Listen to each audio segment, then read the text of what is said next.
नमस्कार। आज का विषय है अलंकार। आज इस वीडियो में हम आपको बताएंगे अलंकार किसे कहते हैं, अलंकार की परिभाषा क्या है, अलंकार के कितने भेद हैं और अलंकार को पहचानने का आसान तरीका क्या है। ठीक है, किसी भी काव्य में आप अलंकार की पहचान कैसे करेंगे, इसके बारे में इस वीडियो में हम आपको विस्तार पूर्वक बताएंगे। सबसे पहले आप ये जान लीजिए कि अलंकार किसे कहते हैं। तो अलंकार का शाब्दिक अर्थ होता है आभूषण अथवा श्रृंगार।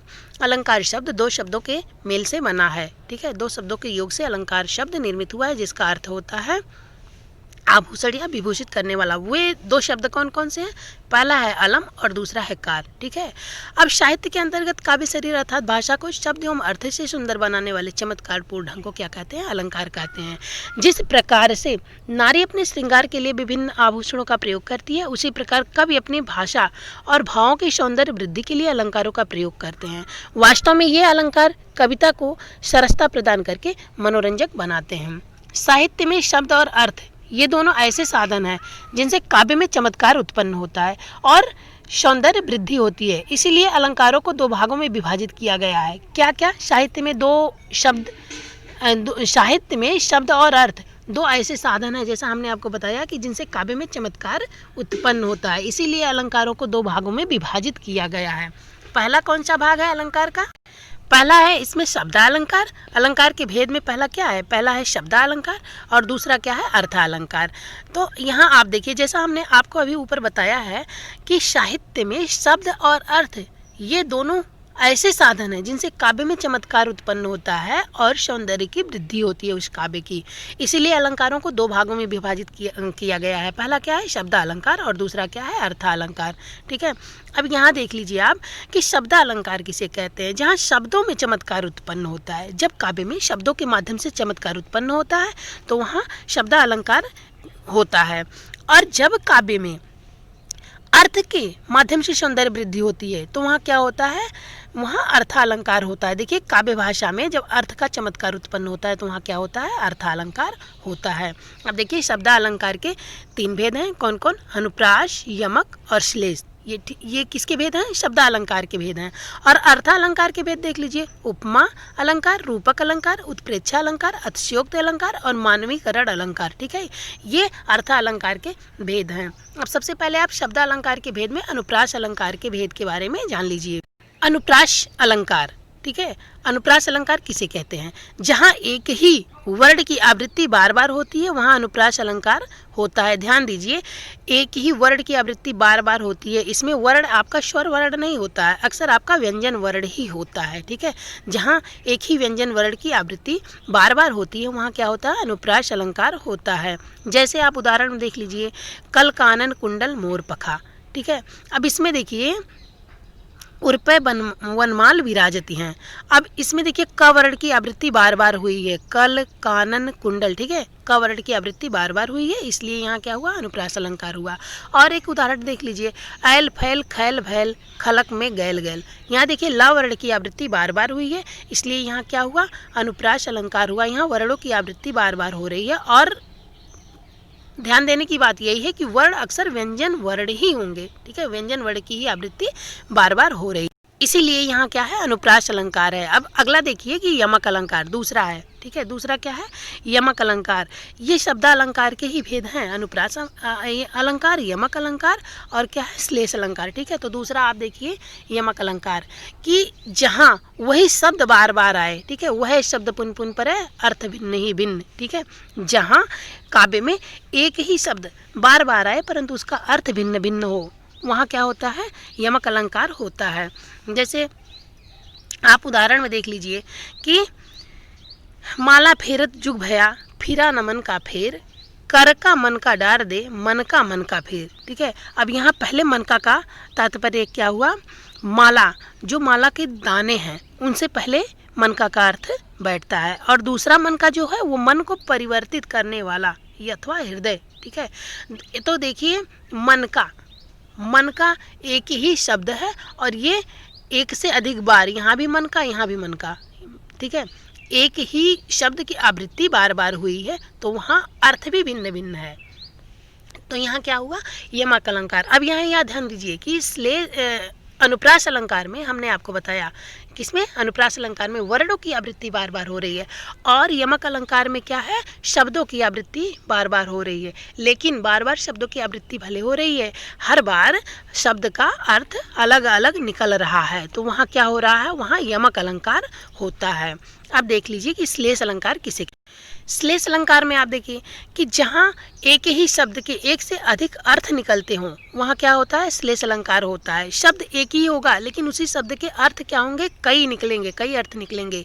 श्लेष का अर्थ होता है चिपका हुआ, एक ही शब्द के एक से अधिक अर्थ निकले, वहाँ क्या होता है? श्लेष अलंकार होता है। जैसे देखिए, मधुबन की छाती को देखो सूखी कितनी इसकी कलियां, मधुबन की छाती को देखो सूखी इसकी कितनी कलियां। अब यहाँ देखिए, यहाँ कलियां शब्द एक ही बार प्रयुक्त होकर भिन्न भिन्न अर्थ दे रहा है। जैसे कलियां, खिलने से पूर्व फूल की दशा को भी कलियां कहते हैं, और युवा अवस्था के पूर्व की अवस्था को भी क्या कहते हैं? कलियां कहते हैं। ठीक है, तो यहाँ देखिए एक ही शब्द के कई अर्थ निकल रहे हैं, इसलिए यहाँ श्लेष अलंकार हो रहा है। एक और उदाहरण देख लीजिए, मंगन को देख पट देत बार बार है। यहाँ पट शब्द का एक बार प्रयोग हुआ है, और एक ही बार पट शब्द प्रयुक्त होकर भिन्न भिन्न अर्थ दे रहा है। जैसे देखिए, पट का अर्थ क्या होता है? पट का अर्थ होता है वस्त्र, अथवा पट का अर्थ क्या हुआ? किवाड़। ठीक है, मंगन को देख पट देत बार बार है। यहाँ एक ही शब्द प्रयुक्त हुआ है पट, और उसका अर्थ अलग अलग है, इसलिए यहाँ क्या हुआ? यहाँ श्लेष अलंकार हुआ। और एक परिभाषा देख लीजिए, उदाहरण देख लीजिए श्लेष अलंकार की, कि जैसे मेरी भव बाधा हरो राधा नागर सोए, जा तन की झाई परत श्याम हरित दुति हुए। अब यहाँ देखिए, हरित शब्द जो है यह एक ही बार प्रयोग में आया है। ठीक है, श्याम हरित शब्द एक ही बार प्रयोग में आया है, और यहाँ इसके अर्थ अलग अलग हो रहे हैं। हरित का अर्थ होता है प्रसन्न होना, हरित का अर्थ होगा हर लेना, दुखों को हर लेना, मेरी भव बाधा हरो। ठीक है, और हरित का तात्पर्य क्या होगा? हरे रंग का होना। तो यहाँ शब्द एक ही आया है हरित, और इसके अर्थ कई निकल रहे हैं। ठीक है, एक ही शब्द में कई अर्थ निकल रहे हैं, तो वहाँ क्या होगा? श्लेष अलंकार होगा। अब आगे देखिए, अर्थालंकार। अर्थालंकार में देखिए कि जैसा कि हमने आपको बताया, अर्थालंकार अर्थात अर्थों में पाए जाने वाले चमत्कार जहाँ होते हैं वहाँ अर्थालंकार होता है। जैसे अर्थालंकार में आप देख लीजिए कि उपमा अलंकार, अर्थालंकार में उपमा अलंकार की परिभाषा आप देख लीजिए। उपमा अलंकार, यहाँ देखिए उपमा अलंकार में क्या है कि जहाँ तुलना की जाए, उपमा अलंकार का तात्पर्य क्या हुआ? जहाँ तुलना की जाए वहाँ उपमा अलंकार होता है। अब जैसे कि उपमा अलंकार की पहले आप परिभाषा देख लीजिए, जहाँ किसी प्रसिद्ध वस्तु या व्यक्ति की तुलना किसी अन्य प्रसिद्ध व्यक्ति अथवा वस्तु से की जाती है, वहाँ क्या होता है? वहाँ उपमा अलंकार होता है। अब उपमा अलंकार में उदाहरण में आप देख लीजिए कि जैसे देखिए, पीपल पात सरिस मन डोला। अब यहाँ देखिए, पीपल पात सरिस मन डोला। ठीक है, अब यहाँ पीपल के पत्ते के समान मन कांपने लगा है। ठीक है, पीपल पात सरिस मन डोला, यहाँ पीपल के पत्ते के समान मन डोलने लगा है, कांपने लगा है। तो यहाँ उपमा दिया जा रहा है, किसी की तुलना की जा रही है। पीपल के पत्ते की तुलना मन से की जा रही है, मन की तुलना पीपल के पत्ते से की जा रही है, तो यहाँ क्या हुआ? उपमा अलंकार हुआ। उपमा अलंकार के 4 अंग होते हैं। ठीक है, कौन कौन से? पहला होता है उपमान, दूसरा होता है उपमेय, तीसरा होता है वाचक शब्द, और चौथा क्या होता है? साधारण धर्म। ठीक है, तो पहले आप देख लीजिए उपमान किसे कहते हैं? जिससे तुलना की जाती है उसे उपमान कहा जाता है, और जिसकी तुलना की जाती है उसे क्या कहा जाता है? उसे उपमेय कहा जाता है। वाचक शब्द क्या है? वाचक शब्द इसमें यह है कि जिस शब्द विशेष से समानता या उपमा का बोध कराया जाए वहाँ क्या होता है? वहाँ वाचक शब्द होता है। और साधारण धर्म क्या होता है? साधारण धर्म उपमेय या उपमान के समान गुण या विशेषता प्रकट को, ठीक है, क्या कहा जाता है? साधारण धर्म कहा जाता है। उपमेय या उपमान के समान गुण या विशेषता को प्रकट करने वाले शब्द साधारण धर्म कहलाते हैं।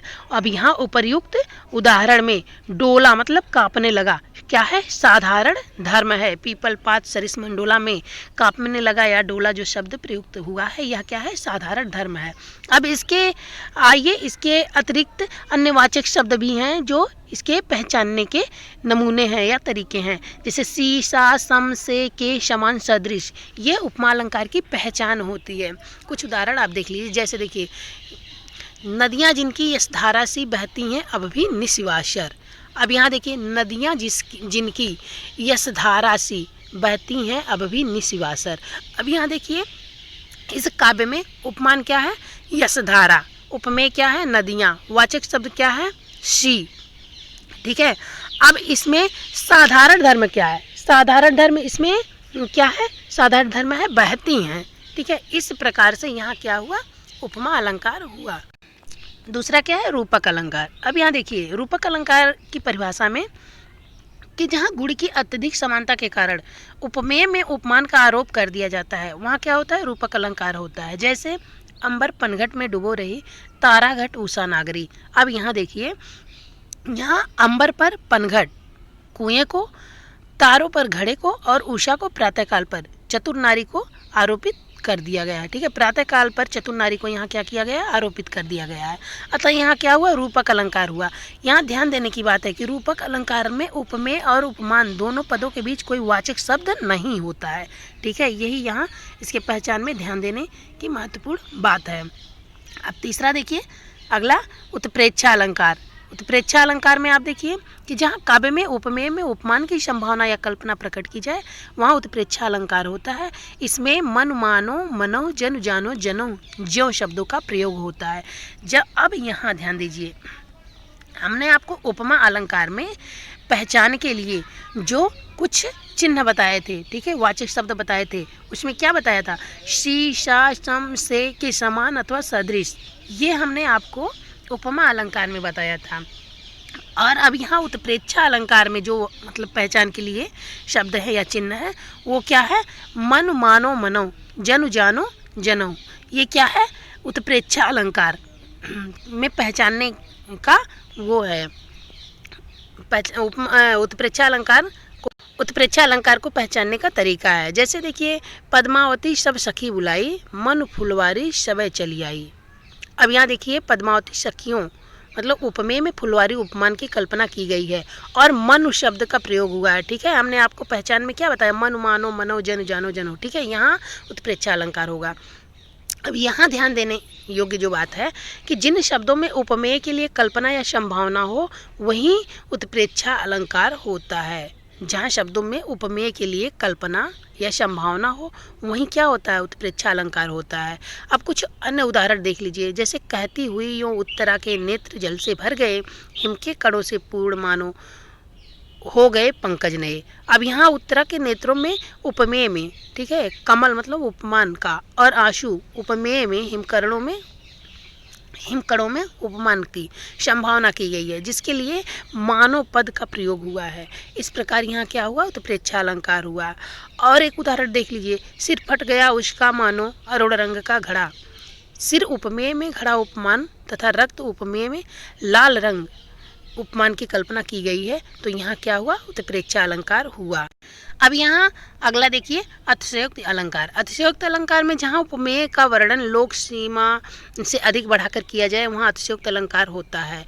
जैसे यहाँ उदाहरण देखिए कि देख लो साकेत नगरी है यही, स्वर्ग से मिलने गगन में जा रही। अब यहाँ देखिए, साकेत नगरी के ऊंचे भवन को आकाश की ऊंचाइयों से छूते हुए दिखाया गया है, इसलिए यहाँ क्या है? अतिशयोक्त अलंकार होगा।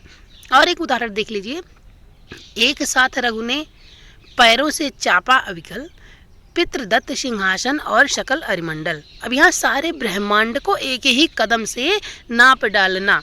अब यहाँ देखिए, अतिशयोक्त बताया जा रहा है इस काव्य में, तो यहाँ क्या हुआ? अतिशयोक्त अलंकार होता है। आगे देखिए, अब यहाँ देखिए मानवीकरण अलंकार। अगला क्या है? मानवीकरण अलंकार। जहाँ जड़ चेतन पदार्थों को मानव क्रिया करते हुए दिखाया जाए, वहाँ पर मानवीकरण अलंकार होता है। जैसे सागर के उर पर नाच नाच करती है लहरें मधुर गान। अब यहाँ देखिए, लहरों को मानव की तरह नाचते गाते बताया गया है। ठीक है। तो यहाँ क्या हुआ? मानवीकरण अलंकार हुआ।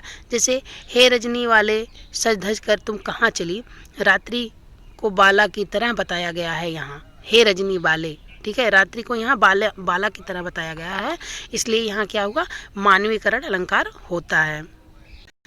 अब आइए देखते हैं कि कुछ प्रमुख अलंकारों में अंतर किस प्रकार से स्पष्ट किया जाता है। जैसे यमक और श्लेष अलंकार में अंतर किस प्रकार से पहचान किया जाता है। तो हमने आपको बताया है कि यमक अलंकार में एक ही समान शब्द अनेक बार आता है और हर समान शब्द का अर्थ अलग अलग होता है, परंतु जहाँ श्लेष अलंकार होता है तो श्लेष अलंकार में एक ही शब्द के अलग अलग अथवा दो या दो से अधिक अर्थ निकलते हैं। ठीक है, यमक अलंकार में एक ही शब्द एक से अधिक बार प्रयोग में आता है और हर बार अर्थ अलग अलग निकलता है, लेकिन श्लेष अलंकार में क्या होता है, एक ही शब्द से अलग अलग अर्थ निकलते हैं, एक से अधिक अर्थ निकलते हैं। जैसे उदाहरण में आप देख लीजिए, जेते तुम तारे तेते नभ में न तारे हैं। ठीक है, अब यहाँ तारे, तारे एक ही शब्द है, ठीक है, और दो बार आया है। जैसे एक बार तारे का अर्थ हुआ उद्धार करना या मुक्ति दिलाना, और दूसरे तारे का क्या अर्थ हुआ, आकाश के तारे। और श्लेष अलंकार की परिभाषा देखिए, मंगन को देख पट देत बार बार है, हमने आपको उदाहरण में बताया है। अब यहाँ पट एक ही बार आया है, इसका अर्थ अलग अलग निकल रहा है। एक बार पट का अर्थ हुआ दरवाजा बंद कर देना और दूसरी बार पट का अर्थ क्या हुआ, वस्त्र देना। ठीक है, तो हमने आपको क्या बताया है कि जहाँ एक ही शब्द एक से अधिक बार प्रयोग में आए और अर्थ अलग अलग दे, उसको क्या कहा, वहाँ क्या होगा, यमक अलंकार होगा। और जहाँ एक ही शब्द एक ही शब्द एक बार आए पर उसके एक ही शब्द के कई अर्थ निकले, वहाँ क्या होगा, श्लेष अलंकार। इस प्रकार से एक और आप देख लीजिए कि रूपक और उत्प्रेक्षा अलंकार में क्या अंतर होता है। तो रूपक अलंकार में उपमेय में उपमान को आरोपित कर दिया जाता है, परंतु उत्प्रेक्षा अलंकार में उपमेय में उपमान की संभावना या कल्पना की जाती है। जैसे देखिए रूपक अलंकार में कि मैं तो चंद्र खिलौना लय हूँ, यहाँ चाँद को खिलौना बना दिया गया है। ठीक है, कि चाँद ही खिलौना के रूप में हम लेंगे। और उत्प्रेक्षा अलंकार में होगा, लंबा होता ताड़ का वृक्ष मानो छूने लगा अंबर तल। ठीक है, अब यहाँ देखिए हमने पहचान में आपको बताया था पहचानने का तरीका, जिसमें मन मानो जन जानो, ठीक है, मनहु जनहु। अब यहाँ देखिए मानो छूने लगा अंबर तल, तो यहाँ क्या हुआ, उत्प्रेक्षा अलंकार। अब देखिए उपमा और उत्प्रेक्षा अलंकार में अंतर क्या होता है। उपमा अलंकार में उपमेय और उपमान में समानता दिखाई जाती है, जबकि उत्प्रेक्षा अलंकार में उपमेय में उपमान की संभावना की कल्पना की जाती है। जैसे उपमा अलंकार में आप देखिए, कोट कुलिस सम वचन तुम्हारा। ठीक है, और उत्प्रेक्षा अलंकार में देखिए कि लता भवनते प्रकट भय तहि अवसर दो भाई, निकसे मन जुग विमल विधु जलद पटल बिलगाए। अब यहाँ विशेष में देखिए उपमा और उत्प्रेक्षा अलंकार दोनों में ही वाचक शब्द का प्रयोग होता है। जैसे हमने आपको पहचान करने के लिए बताया है वाचक शब्द। उपमा अलंकार में शम, शमान, सरिस, से, सी, सा, ये सब वाचक शब्द हैं, पहचानने का तरीका है। और उत्प्रेक्षा अलंकार में मानो, मनो, मनहु, जनो, जनु, जनहु, ज्यों, ये सब क्या है, उत्प्रेक्षा अलंकार में पहचानने का तरीका है।